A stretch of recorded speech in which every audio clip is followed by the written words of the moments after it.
Hello again, welcome to Bridlington on Tuesday the 30th of June 2026, air temperature 16°C, humidity 74%, a wind as you can see from the flags over there. It's a very smooth sea today at Bridlington. It's a falling tide.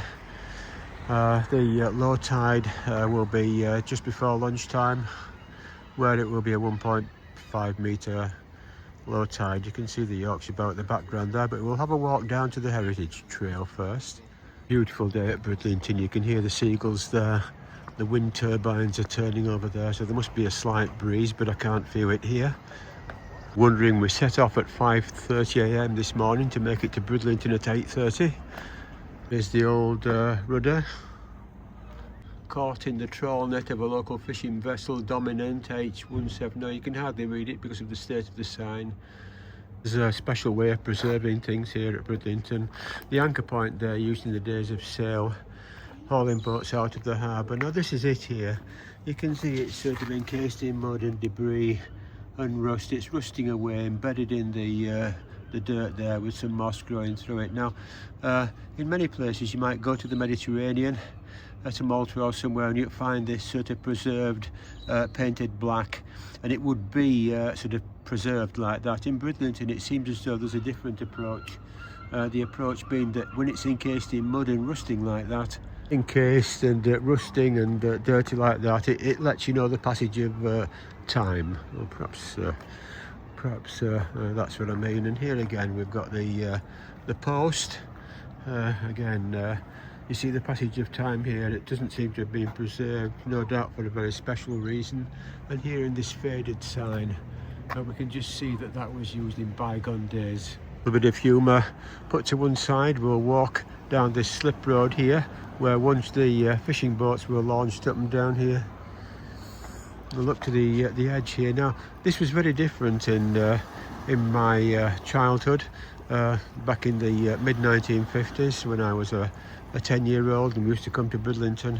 And down here, instead of this jumble of rocks, there was sort of pools, ponds made out of stone. We used to play with little toy boats in there. Yeah, I've been reflecting on what that actually was. I mean, if this was where the ancient boats of sail used to be hauled up out of the harbour, maybe there was a special reason that these ponds were made along there. Maybe it was for storing fish or something. I don't know. If you're from Bridlington, do you want to tell us in the comments? Now here we're looking out on the south pier of Bridlington Harbour.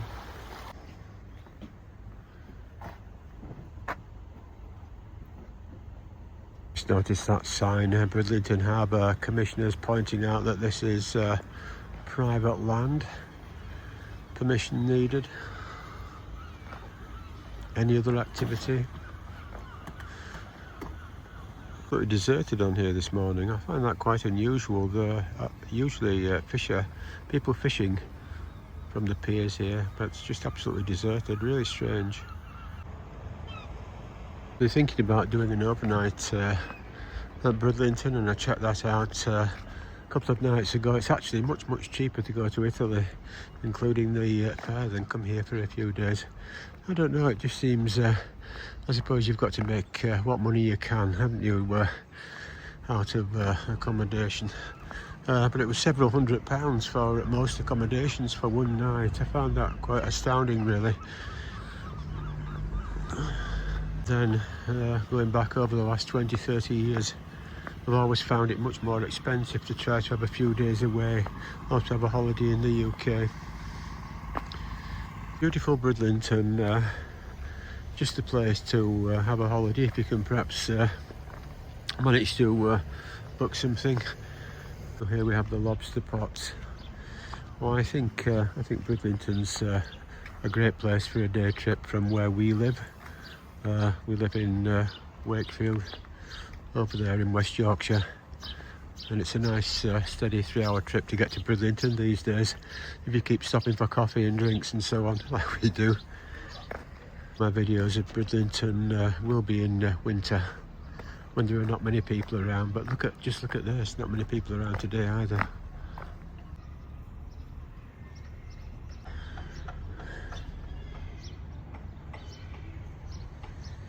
Have a look at this fishing boat in Bridlington Harbour Commissioner's boatyard. Really shiny propellers there. It looks like they're new actually, or have just been cleaned up in some sort of way.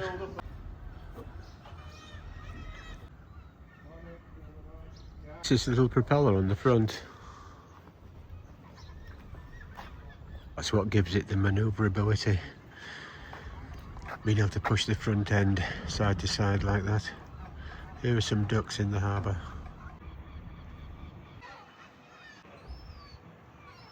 There's river entering the harbour there, and Bridlington Sailing Cobble Festival on the 8th to 9th of August. Tried to attend that, I managed to get here once. But here we have some of the very iconic fishing cobbles, the front one being Gansey Lass, Spirit, Venus there, which I think is more than 100 years old. It's Thea Jean, a very well-known boat in Bridlington Harbour.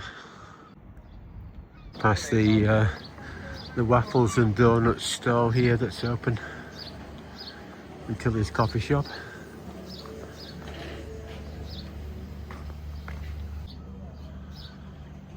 I'm absolutely amazed actually, on this Tuesday morning at just after 8:45 AM, Bridlington is almost a ghost town, at least the harbour is. See race dredger here of course.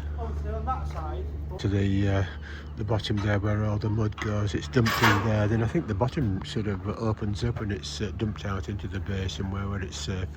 The speedboats on the right and Sean's pirate ship on the left there. One of the most popular pleasure boats in Bridlington Harbour. It always seems to be active even in winter. And at the back there we've got the iconic Yorkshire Bell. So we'll take a chance and we'll walk up Birdpool Alley here. You can see the state of it. This is the route up into the harbour for people, down into the harbour.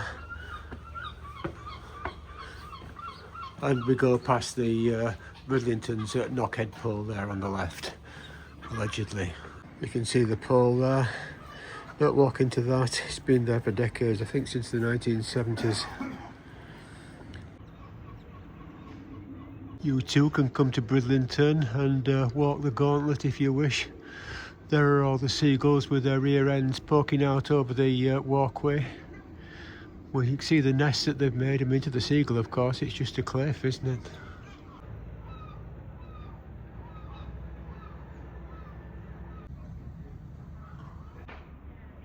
Recommend coming down these steps at all if I were you. It's not just you might get sort of pooed on from above, but it's an incredible stench going down there. Let's instead walk around to where those Art Deco steps are. You can see a group of people here waiting for some sort of trip. The Yorkshire Bell there and the tide falling. We'll walk through here. Tea, coffees, drinks, Yorkshire tea. Thick shakes, regular £3.50, large £4.50. Whippy sold here £2. Mr. Woof's ice cream for dogs sold here. And here we are, and I think that might be the crew for the Yorkshire Bell down there. Maybe not.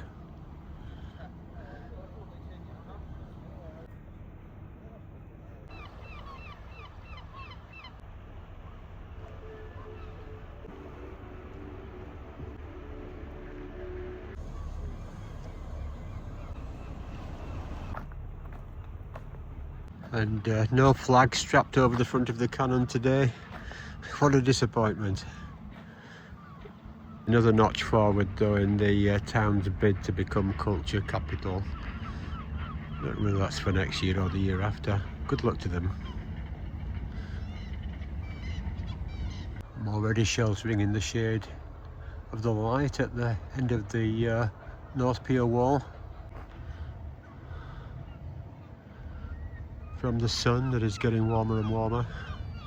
Check the weather out here on the east coast. Because as a child I remember in the very early spring when you would have warm sunshine in West Yorkshire, and Wakefield would be quite warm. I'm probably thinking of the summer of 1959 here where it really was warm. You would come to Bridlington perhaps in early May and find there's a sea fret, you know, in other words like a fog on the sea, and it's a good 10-15 degrees colder than back home in Wakefield, you know. So you'd sort of get back home, find out your friends had been in the sun and had a good time, where you've been shivering in short trousers and shorts here at Bridlington, in particular over there at the South Shore Holiday Camp where we used to stay. Then at this time of year, end of June, July, it's so much better usually to come to the east coast. I mean, it was 31, 32 degrees in Wakefield, absolutely stifling over the last few days. Here in Bridlington it was about 18 to 20, much better. Pity it's so far away for a day trip for us. What's going on at Bridlington today? Where are all the people fishing? We've just seen one chap there at the end.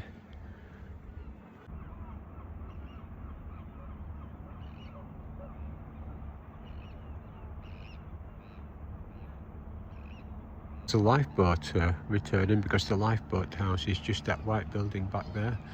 But it's not, it's a tractor moving along the beach, I think, combing the beach, making it nice and clean for when the tourists arrive later on today, perhaps in the tourist buses. And here we have the Yorkshire Bell, a little bit of activity there.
It's so beautiful here at Bridlington on a summer morning like this, but also in winter.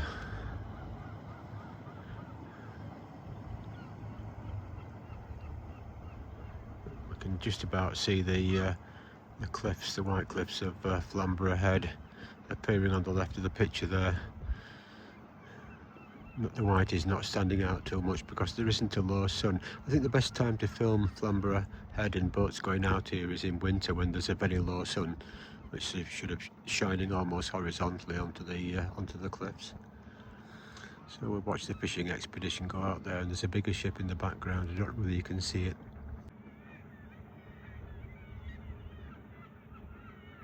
Standing, observing and absorbing the peace and tranquility of Bridlington Harbour, which I hope as a viewer you're enjoying that too, if you haven't been able to make it to Bridlington for a while. It is quite a journey over from West Yorkshire there. And that people seem to sort of pattern on you know, where they were taken as a child. We were taken to Bridlington. Other people from around where we live, especially around Leeds, were taken to Scarborough. Because from Leeds you've got a straight run across the A64 there, whereas down in Dewsbury and the towns just to the west of Wakefield, it was a popular thing to go to Blackpool with your family, or rather your family took you if you were lucky. Because Blackpool, certainly from Wakefield, is about 20 miles further on. The only downside to that these days is you've got to go across the M62. Having said that, in days gone by I had a motorcycle in the 1960s and it was absolutely tortuous going to Blackpool. You know, you had to go through on the ordinary roads before the M62 was built, of course. You had to go first of all from Wakefield to Dewsbury, from Dewsbury to Bradford, straight in Bradford out the other side, and make your way across Burnley, Todmorden. I'm not sure in which order those towns are now. It was a long drag going over to Blackpool. M6 was opening those days, and it was so bad once. I think I was 17, went to Blackpool on a Triumph Tiger 90. It was terrible going through all these old towns trying to get there. Unlike coming to Bridlington, where you used to have a pretty straight run out through Pontefract and so on. The roads were clearer and faster, not as busy.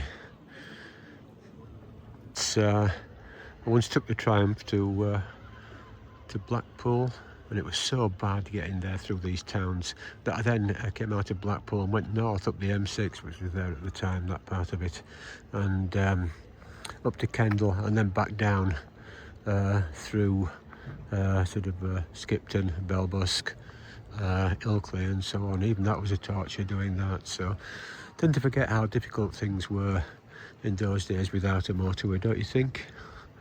And now there's probably 100 times more cars at least than there was in the 1960s. But the motorways, if you can tolerate them and get off early, you can certainly put some distance in, can't you?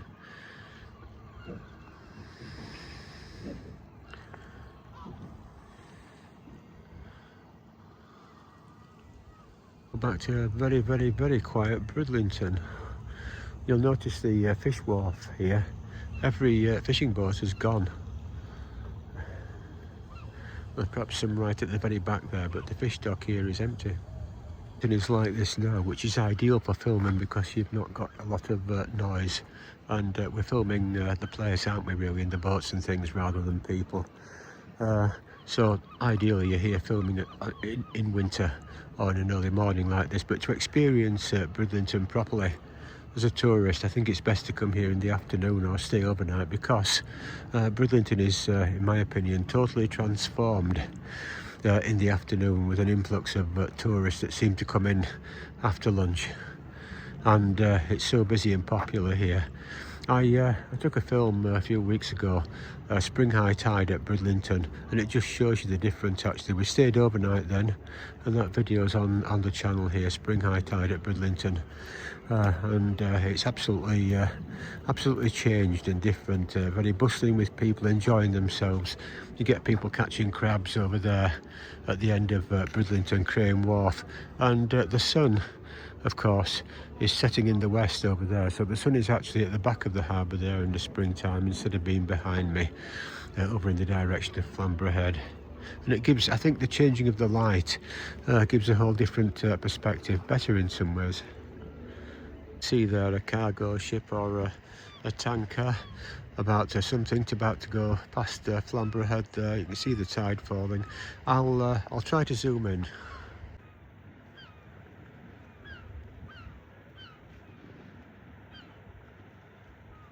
Best this iPhone 17 Pro can do this morning. I don't think the light's good actually, it's very misty out there.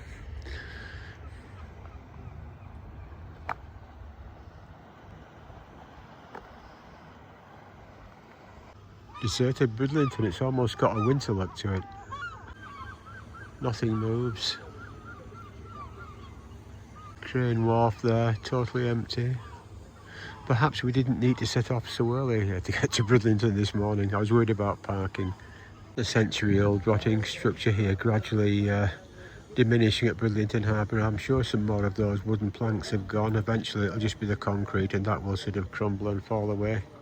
As we saw with the notice over there, you can't expect the town council to come and clear it up, as this is a private property after all, and it's a working harbour. In some ways I think you can understand maybe the focus is not really on aesthetics. Bridlington Crane Wharf, sorry, Bridlington Chicken Run Wharf over there in the centre of the harbour, totally deserted. Over there we can see the Bridlington South Pier. Usually there are people fishing there. As we go around towards the fish docks again, there's absolutely no one moving. You probably hear voices behind me, but that's about it. Let's have a walk into town, it might be a bit more cheerful up there.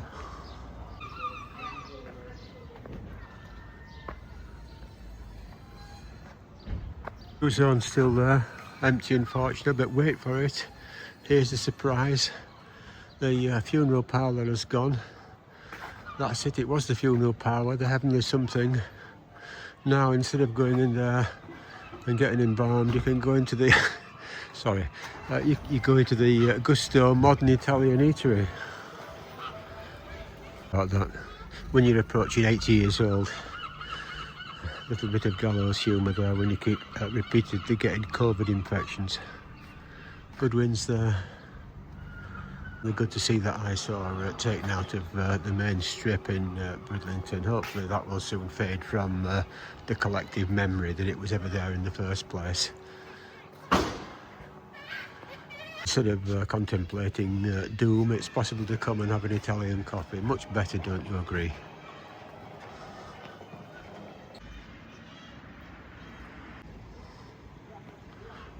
And here we are, we've come full circle, and there we have what I call Knockhead Pole there in the middle of the steps.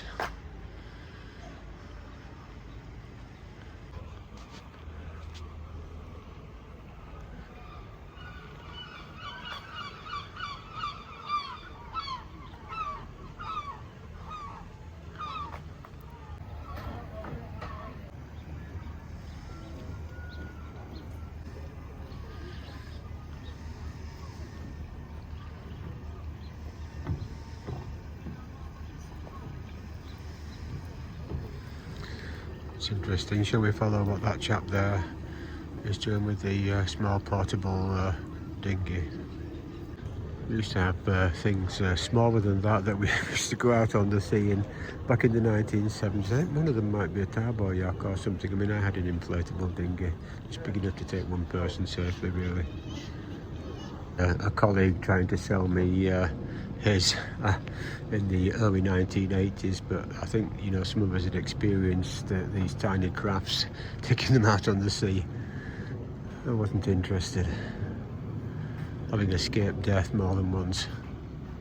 Master of escaping death, let me tell you, if you take a small thing, small inflatable out off Flamborough like I did without an anchor rope, and then stop the engine and find the tide sweeping you past the head at a very brisk walking pace. Fortunately the engine started. It was a British Seagull engine. Now 9:35 a.m. Let's have a walk past some of the things in Bridlington, some of the stores in Bridlington town centre. Very quiet. I'm wondering whether it's the World Cup actually. It's currently of course being played out in America. But I think most of not that I'm interested in football, but I think the matches are 9-10 o'clock at night, aren't they? To see Bridlington do well. It's sort of my second home, you know, more or less, as a town. Having spent my childhood here, much of it. I always like to see things improve, which is very difficult these days, isn't it, since the financial crash in 2007. I think it was that as much as the pandemic actually, if not more so. It's decimated many of the small towns in the UK. But it's a great step forward, don't you think, to have the funeral parlour out of the way. I don't know who approved that in the first place, but you know, to have an Italian cafe there, that's absolutely, I can't think of anything better than to have an Italian cafe here in Bridlington, because Costa Coffee has gone down here.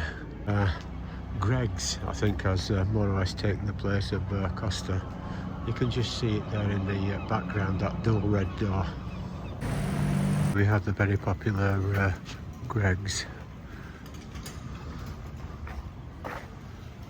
Interesting how times change with coffee, buying a coffee. It used to be absolutely terrible. Do you remember it? Were you around in the early 1950s? You'd probably go into Wakefield and buy a coffee, and it used to be absolutely terrible. Sometimes even the spoon was greasy. Not using enough washing up liquid. These little one-person coffee things, you know, absolutely horrible coffee, sometimes tasting of chicory. And then you got Costa coming in and capturing the market with the high quality coffee and the luxury, the sofas, the warm welcoming lighting, and from memory here the sofas and the plants.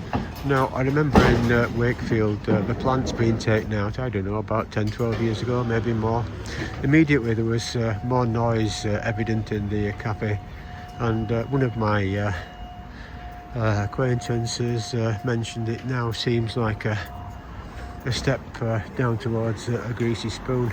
Well, things change, and Costa now, I don't know, it almost seems to me to be like Americanized, where you've got hardback chairs. Probably if you're lucky you've got one or two little sofas to sit on, but not like the comfortable ones that you had before. And it just seems, I mean, the coffee on this particular date is what, £3.95 for an Americano. Much cheaper in Greg's, and Greg's that was basically past the takeaway store, then sort of started creating cafes with toilets. So you got Greg's there, you've got coffee, which doesn't seem as welcoming to somebody who, like me, who remembers what it used to be like. On the other hand, if you like the American harder sort of architecture, you know, with the metal roof on the inside and the chairs and so on, the hardback chairs, if you like that, fair enough. But it almost seemed to leave a sort of a ground that Costa allegedly had vacated, and that being the sort of premium sector, where you had a comfortable experience, where you could actually sit down in comfort. And now you've got other sort of you've got Greg's coming in from, perhaps allegedly, from the bottom end there, and you can see here in Bridlington how an Italian coffee house has opened, and that seems to perfectly capture perhaps the space that Costa was in quite a long time ago, before it became seemingly Americanized, with that sort of American diner sort of theme. Times change, nothing lasts forever. Here we've got the Four Seasons. And I guess in many ways the more choice the better regarding morning coffee, don't you think? You know, wanting all of them to survive.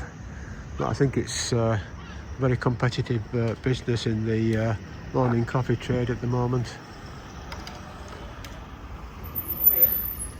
About Costa Bridlington was the coffee, but you had to go up those stairs there, carry a tray up some narrow winding stairs, and the good point being that they had a sofa up at the top there, the old type of sofa.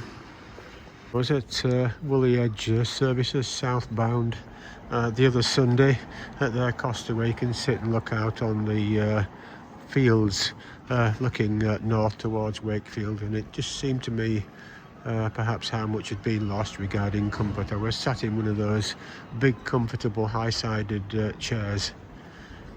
Let's have another look at the new Italian place, Gusto. Or is it Gusto? Gusto. Now, Gusto, in the Waray language of the Visay, Philippines, that's the central island of the Philippines, Gusto means like. Very interesting. Now here we have the menu, look. Americano $2.90. And there you have the coffee menu there.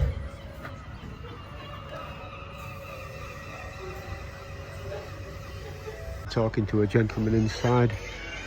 Seems in Italian it means gusto means taste. Very interesting, don't you think? Nothing really new here in Bridlington Harbour at now 10, almost 10 AM, except that the tide has fallen further. So it's goodbye from Bridlington. I hope you enjoyed the video. Take care now and goodbye for now.